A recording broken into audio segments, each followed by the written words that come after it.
This week marks the one-year anniversary of 15 days to slow the spread. The number of illegal border crossings is hitting a level not seen in decades.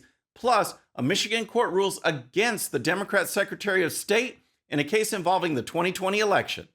All that and more. I'm Bobby Eberle. This is a 13-minute news hour. And God bless the United States of America.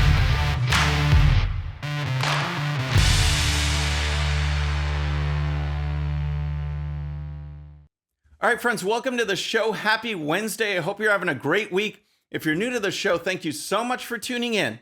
We're going to start with coronavirus because this week, actually yesterday, marked the one-year anniversary of 15 days to slow the spread. Yep, 15 days to slow the spread has now hit 1 year. And what were we told back then? Let's look back to late February, early March.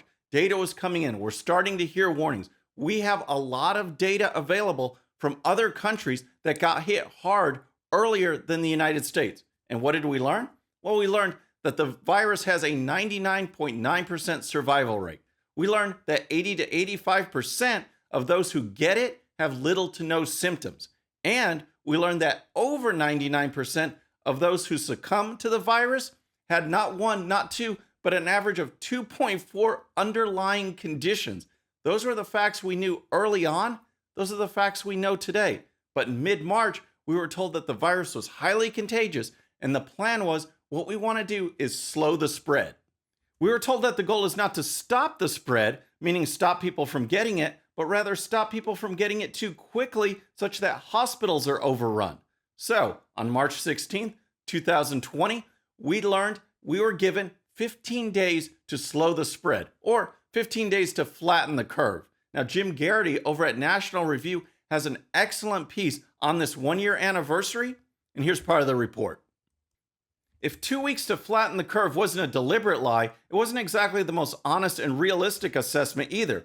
This wasn't just a Trump-devised unrealistic promise. At the press conference, Dr. Deborah Birx and Dr. Anthony Fauci echoed the same terminology and perspective.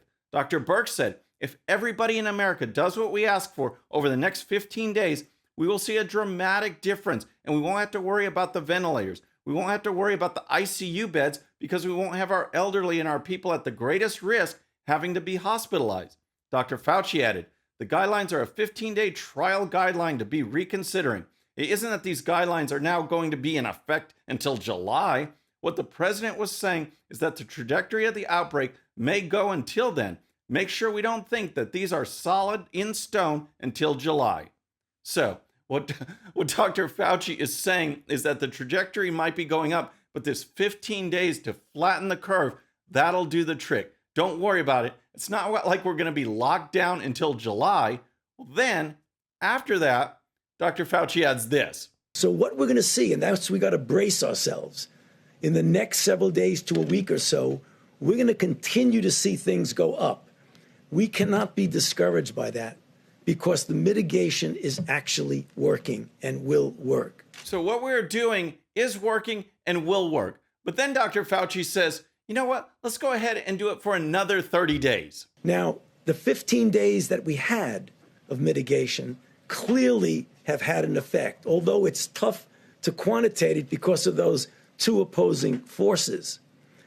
But the reason why we feel so strongly about the necessity of the additional 30 days is that now is the time, whenever you're having an effect, not to take your foot off the accelerator and on the brake, but to just press it down. So 15 days became 15 plus 30 more days, became months and months and months.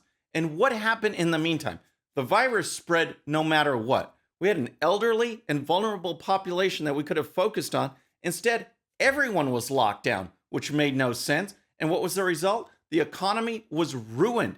Children suffered from distance learning. Suicides went up. Depressions went up. Drug use went up. That's what we face. And here's what bugs me. 2 points for this topic that I want to address. One, you've heard it before, and that is in the freest country in the world, this constitutional republic, you can't lock down people. You can't tell people that they are non-essential, that their jobs don't matter, that they have to stay home. You can educate, you can advise, you can recommend, but you can't force people out of their jobs and staying in their homes. You just can't do it in this country. We let it happen, but the Democrats and others pushed it and keep pushing it because of the power and control. The other thing that just shows that the Democrats were bogus in these lockdowns is this whole mentality of not learning. You know, as an engineer, I know that there are certain unknowns. I worked in the space program. You test a rocket, it might blow up on the launch pad. Well, the media might rush in and say that's a failure, but we all know that we learned something from it.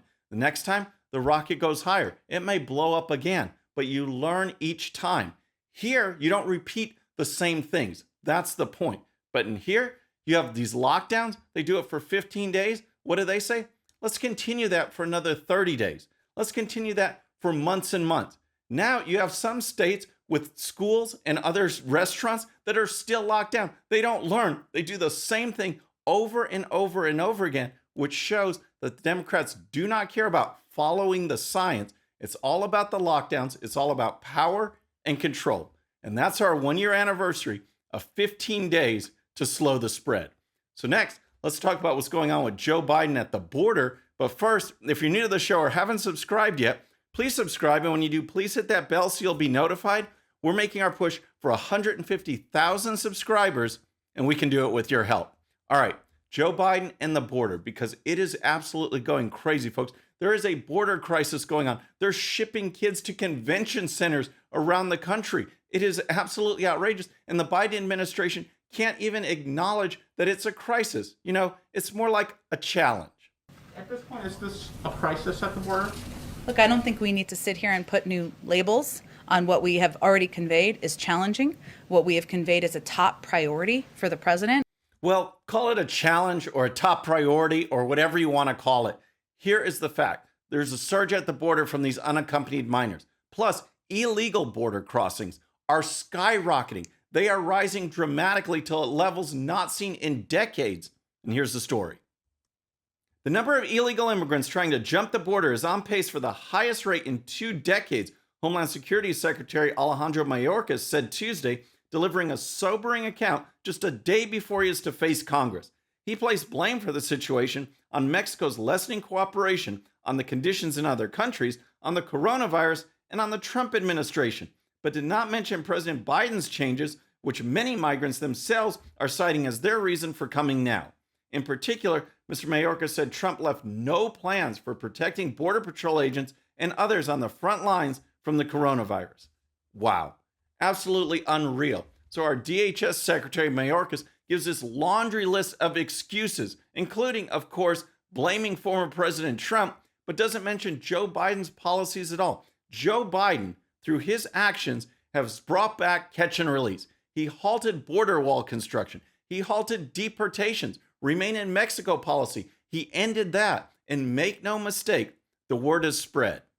In Tijuana on Friday, I spoke to many of the migrants who were just simply confused because they were under the impression that it was going to be a lot easier for them to come into the United States. One woman I spoke to specifically cited Biden's campaign promise to halt deportations for 100 days. The deputy sheriff said that they have already seen an increase in not just narcotics trafficking, but human trafficking. That's the unfortunate consequence of having softer rhetoric on immigration.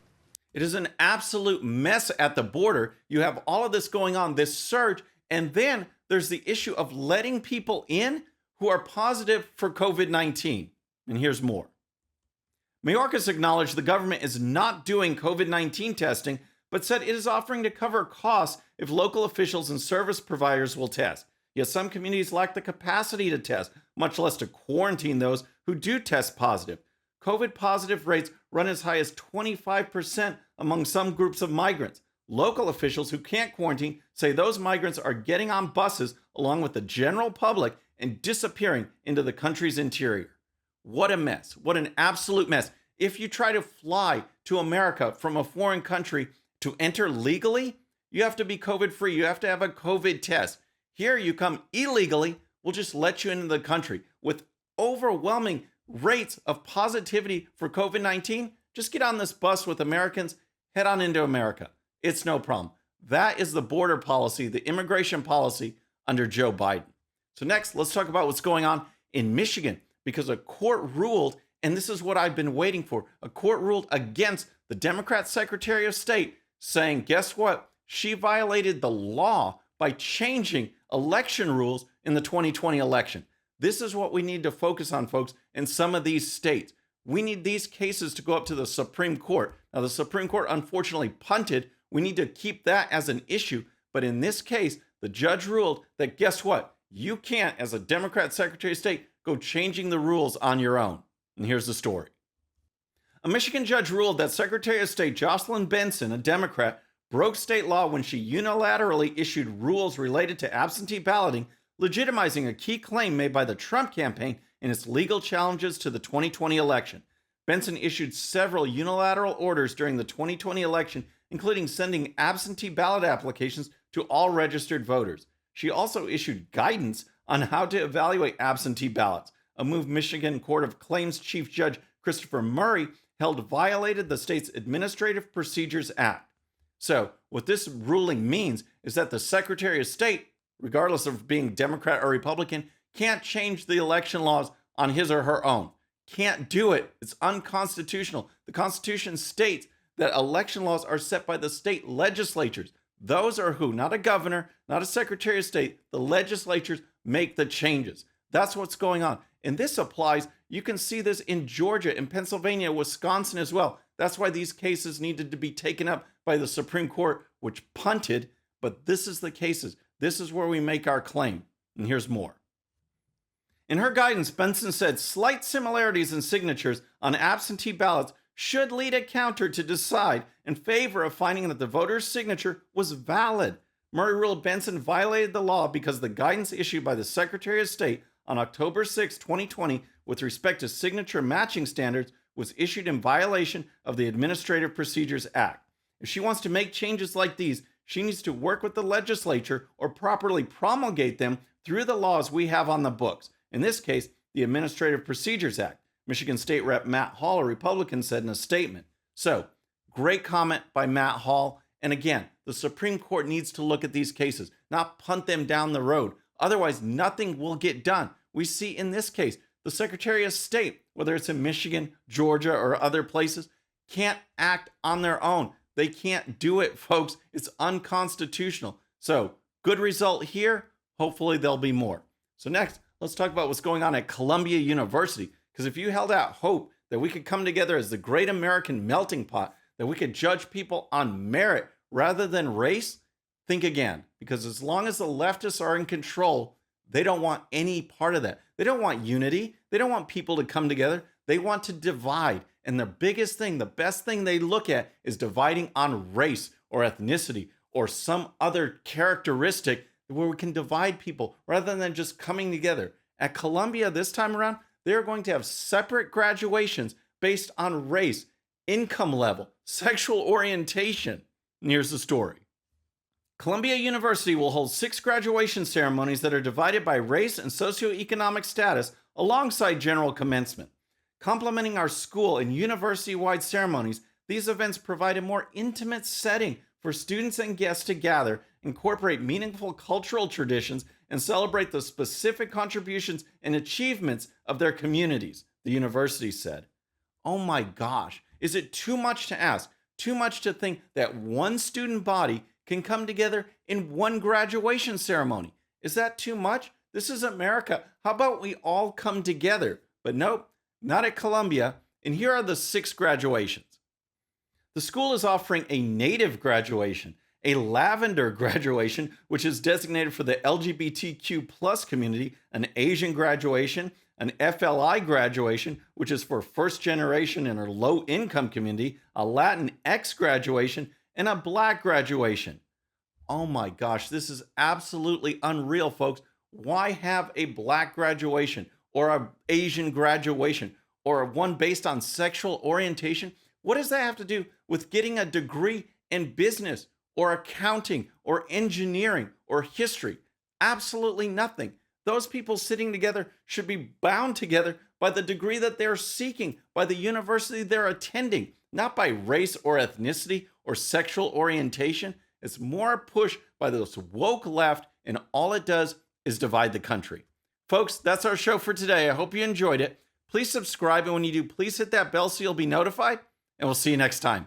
I'm Bobby Eberle. This is the 13-Minute News Hour.